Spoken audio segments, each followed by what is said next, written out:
پرسوں میرے سامنے ایک 30 سالہ لڑکی کا واقعہ آیا, پرسوں نہیں, واقعہ تو 2-3 مہینے پرانا ہے. 30 سال کی لڑکی, 3 بچیاں اس کی, شوہر کو ہارٹ اٹیک ہوا, مر گیا.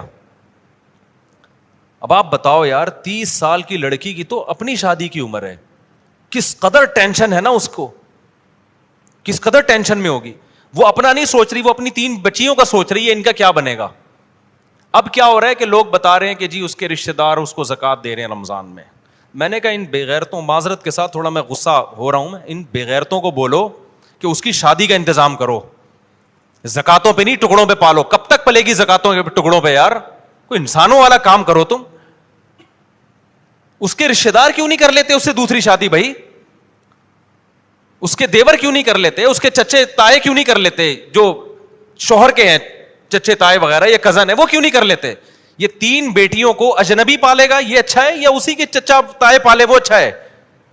نہیں آ رہی میرا خیال ہے بات سمجھ میں. یہ جو میں اتنا پاگل ہو جاتا ہوں نا 2 شادیوں پہ, میرا دماغ نہیں خراب ہے. آپ سوسائٹی میں جا کے عذاب تو دیکھو, اس میں کیا گزر رہی ہوگی لڑکی. ایسی بے شمار ہے ہمارے علم میں, 20 سال میں بیوہ ہو گئی, 22 سال میں بیوہ ہو گئی, برباد ہو گئی زندگیاں ان کی. وہ کہہ رہے ہیں ہم اپنے آپ کو پالیں, اپنے بچوں کو پالیں, اور سوسائٹی کیا کر رہی ہے, وہ دیور کمبخت لے جا کے زکات دے رہا ہے اس کو. ابے تو اپنی بھابھی سے شادی کر لے, اپنے یتیم بھتیجوں کو پال لے یار. تو نہیں جی بیوی سے ڈر رہا ہے, بیوی کو باپ بنا لیا یار تم لوگوں نے, اس سے نہیں ڈر رہے تم خدا کے عذاب سے. میں اس سے کہہ رہا ہوں دیور سے, تو اپنی بھابھی سے شادی کر لے. کہہ رہا ہے میری بیوی مارے گی. میں نے کہا چھوڑ دے اس عذاب کو یار, چھوڑ دے, جو رکھے جو تیرا ساتھ دے ٹھیک ہے, نہیں دے دفع کرو یار, اس کو لعنت بھیجو. جب تک ایسے ڈھیٹ نہیں بنو گے نا, سوسائٹی تبدیل بولو نہیں ہوگی.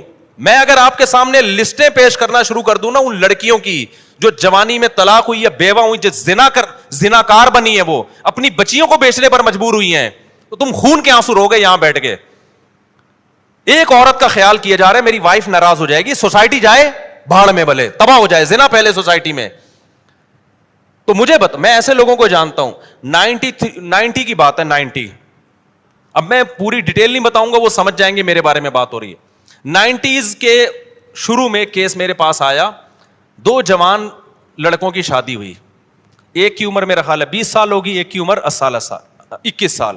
ان کو لو میرج ہوئی, دونوں بھائیوں کی لو میرج ہوئی. لڑکی کی عمر میرا خیال ہے 17-18 سال کی تھی, اور دونوں کی نا, دونوں بھائیوں کو کہیں لو ہوا تو ابا کے 2 ہی بیٹے تھے, انہوں نے دونوں کی کر دی شادی. بڑی اچھی زندگی, دونوں بھائی ایک گھر میں رہ رہے, ان کی بیویاں بھی ایک گھر میں. اب کیا ہوا ہے کہ جی ایک کو کینسر ہو گیا, وہ مر گیا. 3-4 سال کے بعد نا 3-4 بیٹیاں ہو گئیں, اور بیٹیاں بھی بیٹے کی لالچ میں ہوتی ہیں, ورنہ اتنی بیٹیاں آج کل کوئی پیدا نہیں کرتا. وہ 3 بیٹیاں ہو گئیں لگاتار, کہ اب اگلے سال لڑکا آ جائے. وہ ہو گئی 3 بیٹیاں لگاتار ہو گئیں, اور لڑکے کی ہو گئی کینسر سے ڈیتھ. 1990 سے لے کے نا آج تک وہ لڑکی ایسے ہی بیٹھی ہوئی ہے.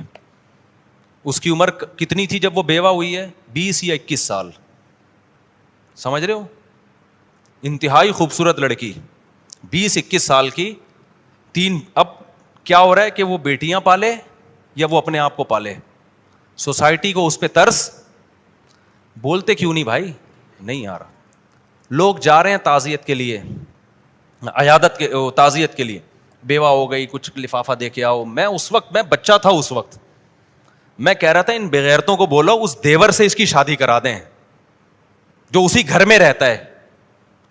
بتاؤ اس کی کہیں اجنبی جگہ پہ ہوگی تو سوتیلی بیٹیوں پہ کیسے اعتماد کیا جائے گا؟ کیسے مردوں کی ہوس کی نگاہیں آج اس زمانے میں, فحش فلمیں ساری رات بیٹھ کے دیکھ رہے ہوتے ہیں, تو ان پہ اعتماد کرو گے کہ جوان سوتیلی بیٹی اس کے حوالے کی جائے سوتیلے باپ کے؟ کتنے کیسز آ رہے ہیں سوتیلے باپ کے الٹے. وہ بیوی پہ تھوڑی مر رہا ہو تو پھر آگے اس جوان بیٹی پہ مر رہا ہوتا ہے. غیرت تو بہت تھوڑے لوگوں میں رہ گئی ہے. میں نے کہا بھائی اس کے دیور سے بولو خدا کے لیے. میں نے لوگوں سے کہا جو بھی تعزیت کے لیے جا رہے تھے, میں نے کہا اگر آپ اس پر احسان, میں بچہ تھا اس وقت, میٹرک بھی میرا خیال ہے نہیں کیا تھا میں لوگوں سے کہہ رہا تھا کہ یار یہ جو 2 بھائی ایک گھر میں رہتے, تیسرا کوئی بھائی بھی نہیں ہے, تو وہیں رہ رہی ہے نا, پہلے سے جوائنٹ فیملی میں رہ رہی ہے, تو وہ اس سے بھی کر لے. ایک بیوی تو پہلے سے ہے, اب اپنے بھائی کی بیوہ سے کر لے, بچیاں پل جائیں گی, بچیوں کو ایک نیا باپ مل جائے گا. نا موت ہے یہ لفظ زبان سے. اس کی پہلی بیوی پہ ترس آ رہا ہے, ہائے بیچاری پہ سوکن آ جائے گی. ابے میں نے کہا اس بیچاری پہ سوکن سے تمہیں خطرہ ہو رہا ہے, وہ تھوڑے دن میں بھول جائے گی سوکن. ہر غم تھوڑے دن چلتا ہے, اس کی ساری ضرورتیں پوری ہو رہی ہیں, اس کو نان نفقہ بھی مل رہا ہے, اس کے بچوں کا باپ بھی ہے, اس کو گھر بھی ملا ہوا ہے, سب کچھ ہے, ایک شرکت ہو جائے گی تھوڑی سی, یار مسافر خانہ ہے دنیا, برداشت کر لو. نا نا نا نا نا, زکاتیں اور یہ ٹوپی ڈرامے لگا کے رکھے ہوئے, صدقے خیرات, اور جو کرنے کا کام ہے وہ کر نہیں رہے. ساری زندگی اب تک بیٹھی ہوئی ہے وہ ایسے ہی. نہیں آ رہی میرا خیال ہے بات سمجھ میں؟ اب تک وہ میرا خیال, اب تو کیا بیچاری کی, مجھے نہیں پتا اس کے بعد, مجھے نہیں پتا وہ ان کا ہوا کیا, نہ میں کبھی وہاں گیا, مجھے کیس آیا تھا سامنے, لیکن اتنی بات پتا چلی کہ اب تک کیا ہے, اب تو بچیوں کی ٹینشن میں 20 سال 21 سال کی لڑکی ساری زندگی کس کی ٹینشن میں گزار رہی ہے. اور میں فرض کر رہا ہوں کہ بہت دیندار ہوگی انشاءاللہ, لیکن ایسے حالات جب آتے ہیں, جو باہر جا کے جب وہ جاب کرے گی, تو آپ مجھے بتاؤ, جب جاب میں لوگوں کو پتا چلے گا, اس کے باس کو پتا چلے گا, بیوہ بھی ہے, کم عمر بھی ہے, خوبصورت بھی ہے, ضرورت مند بھی ہے, وہ ہوس کی نگاہیں ڈالے گا, اس پہ نہیں ڈالے گا. آپ کیا سمجھتے ہیں, وہ اپنی بہن سمجھ کے اس کے ساتھ ڈیلنگ کرے گا؟ وہ بہن سمجھے گا اس کو؟ کتنی ضرورت مند خواتین ہیں, لڑکیاں ہیں جنہوں نے جاب کی ہے, آپ کے سامنے اپنے دل کا راز تھوڑی آگے بتائیں گی. وہ تو ہمیں آگے بتاتی ہیں کہ ہمارا باس ہمارے ساتھ کر کے آ رہا ہے. کہتی ہیں ہم اپنے باپ کو نہیں بتا سکتے کیونکہ ابا جاب سے ہٹوا لے گا ہمیں,